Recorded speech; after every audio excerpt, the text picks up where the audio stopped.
Good morning from WKYT News. I'm Bill Bryant. We welcome you to Kentucky Newsmakers, and we hope you're enjoying your weekend. Lexington has been trying to get a handle on violence that has rattled the city.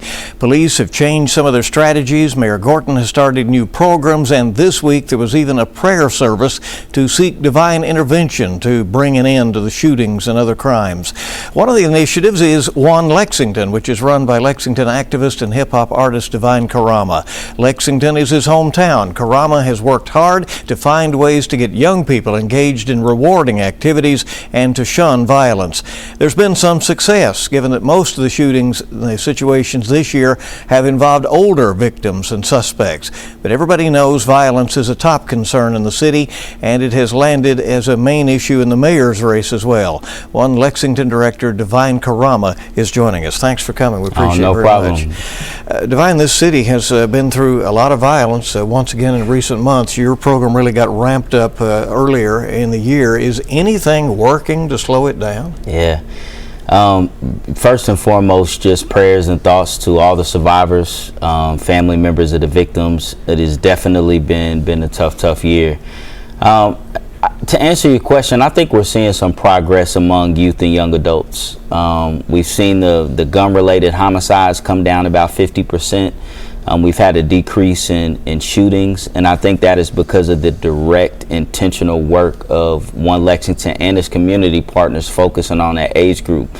But what we didn't predict this year is so many of our older individuals being involved in gun violence, and then domestic violence has really played a huge part. And a third of our homicides this year are domestic violence related. Another thing is that this has really spread out around the city, and people are seeing this on almost every corridor of town and in neighborhoods.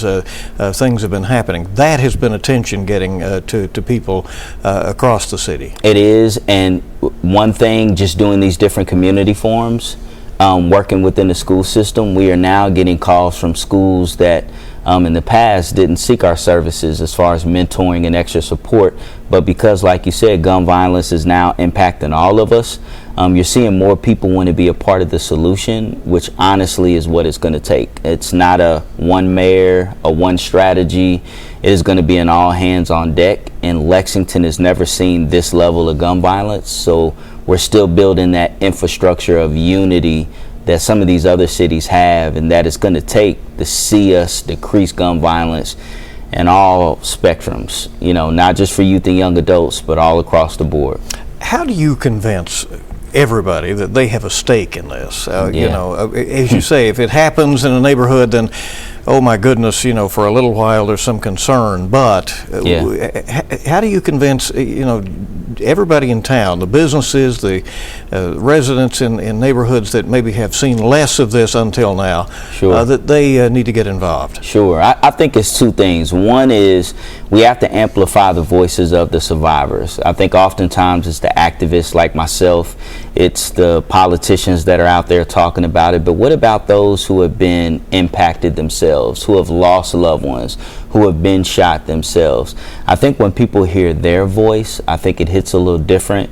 And then the second thing, to what you said, I think when you look in the newspaper and from week to week you see a shooting at a frat house on a college campus, to an affluent neighborhood, to a more urban neighborhood, when you start seeing these issues everywhere, I think it's really hard for people to ignore it and say, hey, this isn't our problem. This is a one neighborhood problem. This is a gang problem. No, this is a Lexington issue. And so all of us got to be a part of us seeing better days. And so when there is somebody out there asking what can they do, what is your answer? There's so much that can be done, especially from a preventative standpoint. Obviously, intervention is the hot button issue. Things like GVI have come up, other programs, things that people hope can stop the shooting now. But I think ways people can get involved is the preventative measures. How can we mentor? How can we give back to the elementary and middle school kids? How can we focus on some of the root causes that will not lead us back here in another 5 to 10 years? And those are things everybody can do. Everybody can go to elementary school and read to kids. Everybody can volunteer and serve a family that's been impacted by gun violence. And when we look at it as I don't have to be a street outreach worker to help. I think that's when you get more people a part of the fold. And so that's challenged me as a director. How can I make it clear ways people can be a part of the solution? You have been really in the trenches, though. You meet with victims. Some may not realize that, but sometimes even in the hours after a shooting, you're there. Yeah. And what is that like? It is. It's gut-wrenching. It's heavy. But at the same token, it keeps me informed and puts me in a position to possibly stop retaliatory incidences.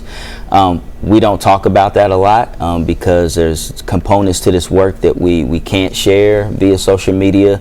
But being present with survivors and victims is a large part of the job because their emotions are running high. You have family members who want to retaliate.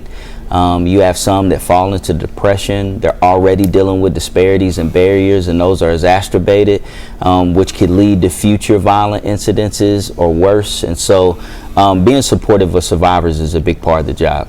You also, and you made reference to this, but you conduct these gun violence seminars, and you had one recently at Tate's Creek in this last week. You talked with folks out there. Yeah. How does that go? It is very important. If you are a public servant, whether in politics or not, it is a mandate that your job provides spaces where residents can come in and tell you how they feel about what's impacting them. And so we're conducting a community forum on gun violence in every district over the next calendar year. We have Wood Hill coming up. That's the 7th district, I believe. We just did the 8th district. And so it's emotional. You have people who have lost loved ones to gun violence. You have people who have never seen gun violence until this year, all in one room, really releasing how they feel, asking questions, what's being done. And I think us in leadership, you have to create those spaces for people to speak to you directly. What are the kinds of questions you ask when you're out there and you're conducting one of these forums and you're trying to get information, but at the same time asking maybe questions that may lead people to their own conclusions about what might be a better path? 2 questions I ask. First and foremost is what barriers are there? What do you need? What can we barriers can we help eliminate so your community can thrive and feel safe? So we first want to know what they need, what they feel, because they're living in these communities every day. The second thing is there's a misconception that government can fix everything, right?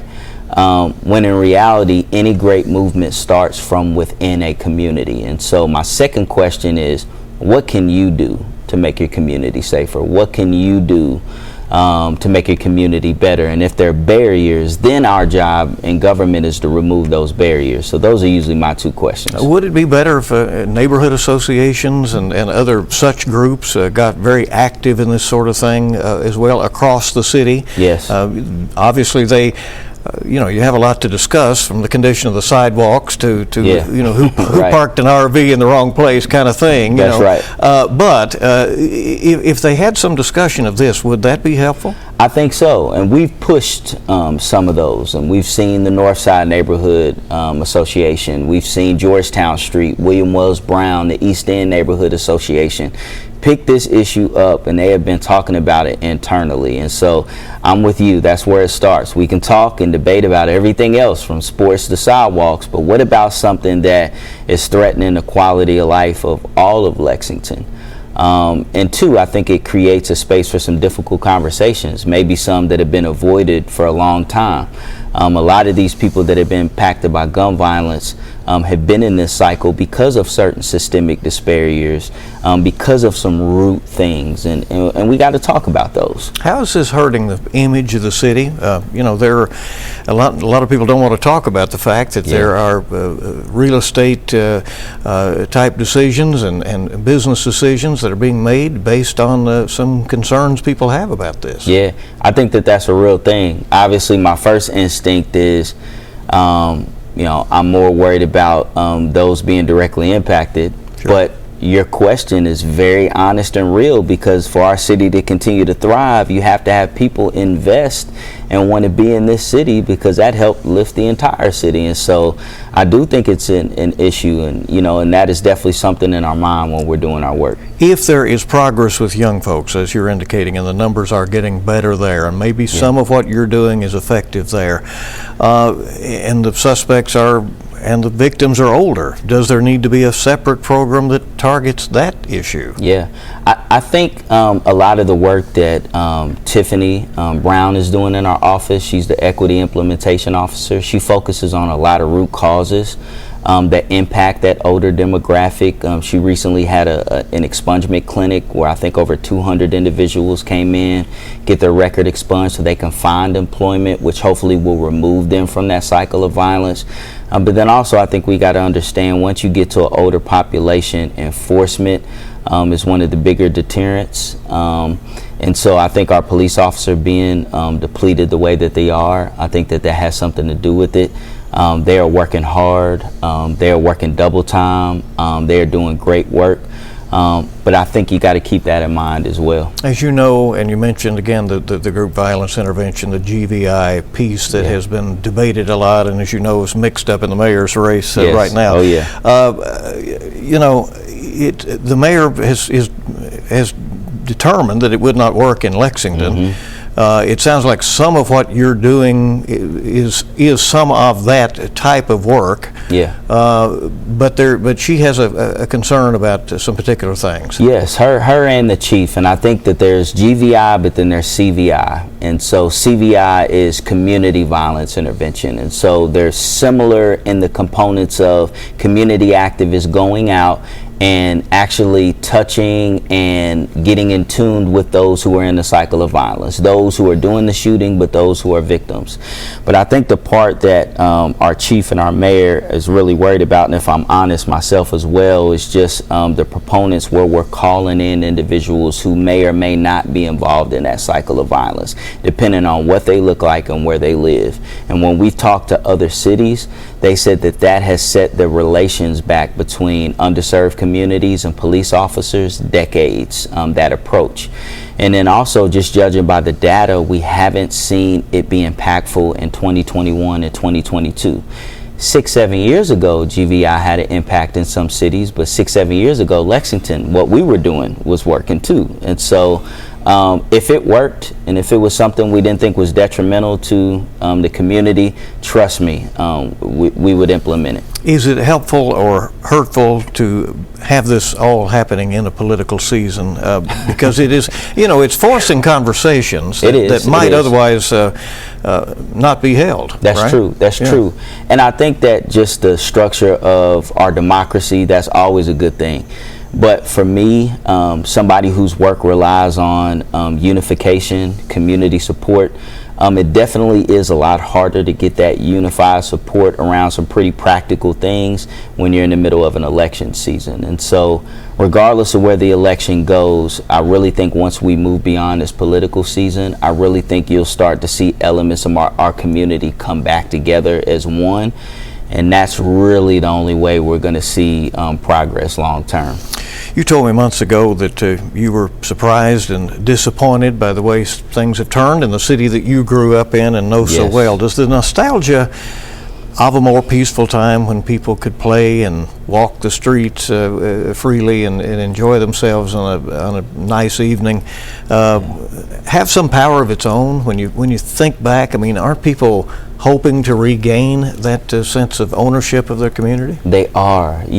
Underneath the trauma, underneath the shock, underneath of waking up every other morning and seeing the headlines of another shooting, when I'm out in the different neighborhoods, because I'm out there, you do get this sense of we can regain this back. We can regain our city back. And when we did the prayer visual the other night, you had all those different faith leaders and community partners there. You had that sense that we're gonna beat this. We're gonna get back to those days where you didn't have to second guess going to the mall, going to a football game. And I think we're gonna get back there. I think we're on the right track. It's just been a rough year. What do you need right now? Well, we always need people. We always need people. Right now we are in 17 different schools. We have in-school mentoring programs, so we're always looking for guest speakers.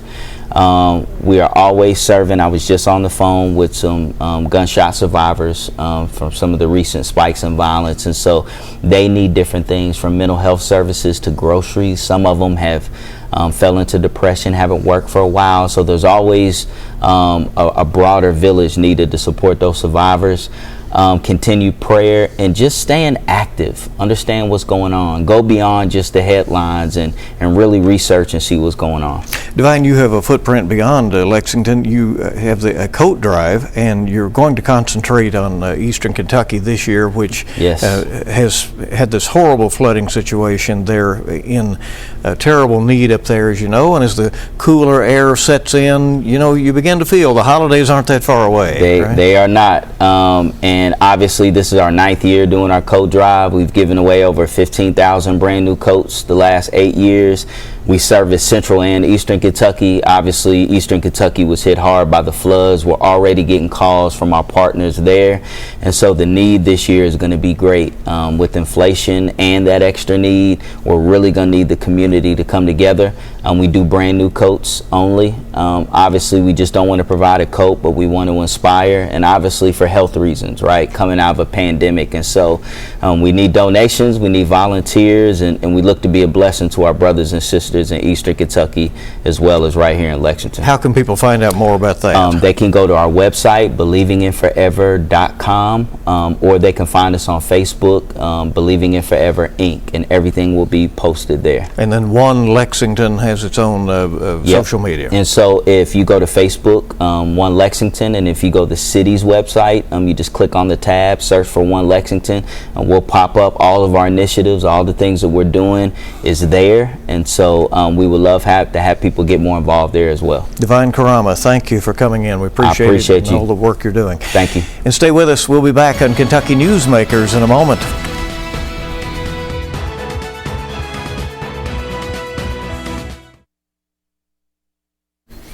Welcome back to Kentucky Newsmakers on WKYT. It's been nearly 2 months since deadly flooding devastated eastern Kentucky. 40 people died in the aftermath of the flooding. Relief efforts have started in the wake of the flood, and hundreds of travel trailers have been brought in to give families temporary places to live. This week, Governor Beshear delivered more than $500,000 to 2 counties to help with ongoing recovery efforts. In the last month and a half, what people experienced in eastern Kentucky was both catastrophic and traumatic to them.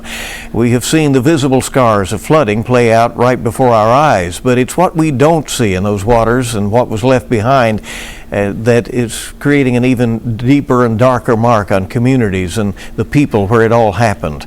Amber recently traveled back to talk to some of the youngest flood victims and to see how one community center opened its doors in the wake of what happened to be an outlet for a mental health break. It is a soothing sound meant to be relaxing. The water here in this Letcher County community flows to a place that was spared when the water wasn't so tranquil. Cowan Community Center has been a part of the community since I was a young girl. Valerie Horn calls this little slice of heaven tucked outside of Whitesburg a blessed ground. The space is a comforting space and a healing space. The Cowan Community Center has been serving children and families in this area for more than 50 years. We were also very fortunate when we could reach the space to learn that it had not flooded.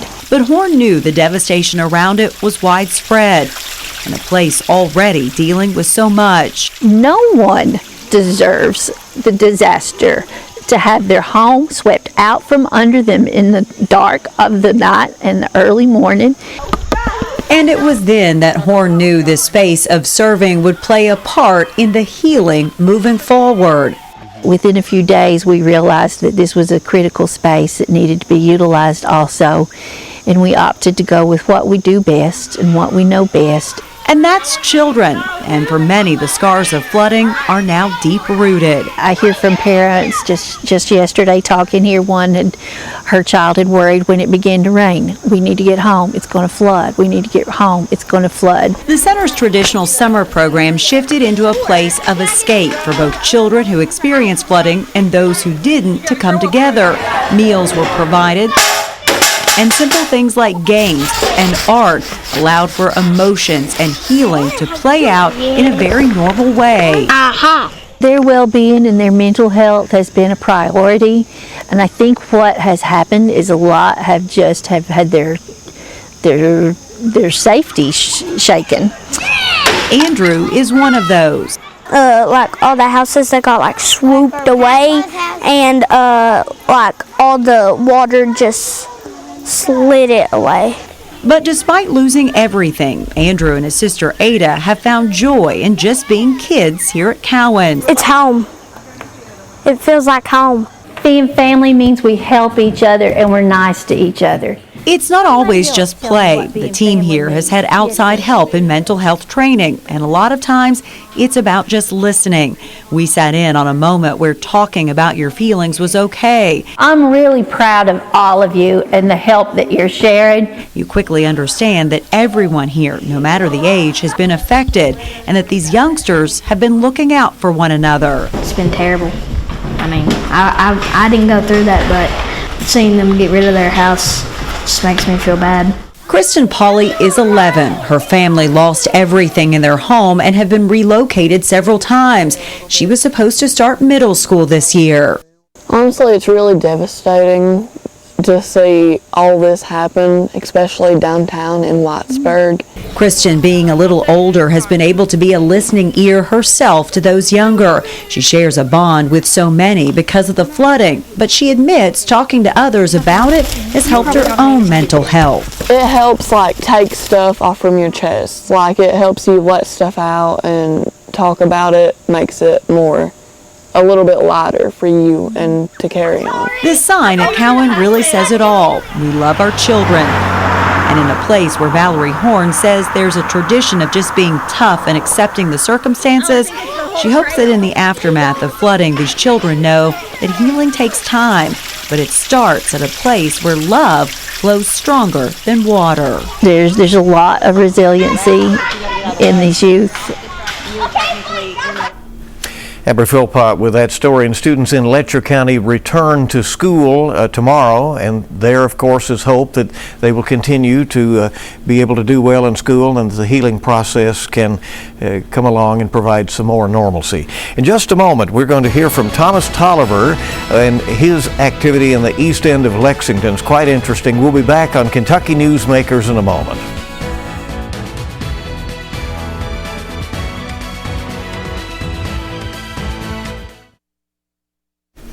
Welcome back to Kentucky Newsmakers. Decades of commitment were recognized this past week in Lexington. Thomas Tolliver is this year's Lexington Community Champion. The ceremony was held in Charles Young Park in the city's East End. Its location is fitting for a man like Tolliver, who has dedicated the last 28 years of his life to uncovering the community's history. Amber Philpott has that story. For a man like Thomas Tolliver, living in Lexington's East End is more than a home. One of the things I've worked on, one of the things I've been passionate about in the East End is uncovering and celebrating this neighborhood's rich history. He moved to the East End in the summer of 1994. Within 2 or 3 months of moving here, I was just bitten by that history bug. Since then, he spent the last 28 years researching and uncovering history in the neighborhood. He's made it his mission to bring that history to the surface and honor people in the community. He was instrumental in helping to get the Isaac Murphy Art Garden built. It sits on East 3rd Street with a 16-foot-tall stainless steel piece of art at the center. I say that my impact on the neighborhood stretches from the Lyric Theater to the Isaac Murphy Art Garden. At the Lyric Theater, a brick sits outside honoring Tolliver. Oh, that says simply, Thomas Tolliver, East End activist. Because of the work he's done, the city of Lexington recognized him as the 2022 Lexington Community Champion. The award, founded by American in Bloom Lexington, awards people who serve their communities, bringing positive news to light. Is it all negative news? No. There's so much good going on in our community. The organization will plant a daffodil drift of 1,000 bulbs on Shropshire Avenue for Tolliver. They'll be planted this November. Their life is short, but they give us an immense beauty while they're here, and you can't not recognize them. And I'm proud to be affiliated with a Daffodil Drift. I can't think of a more appropriate award.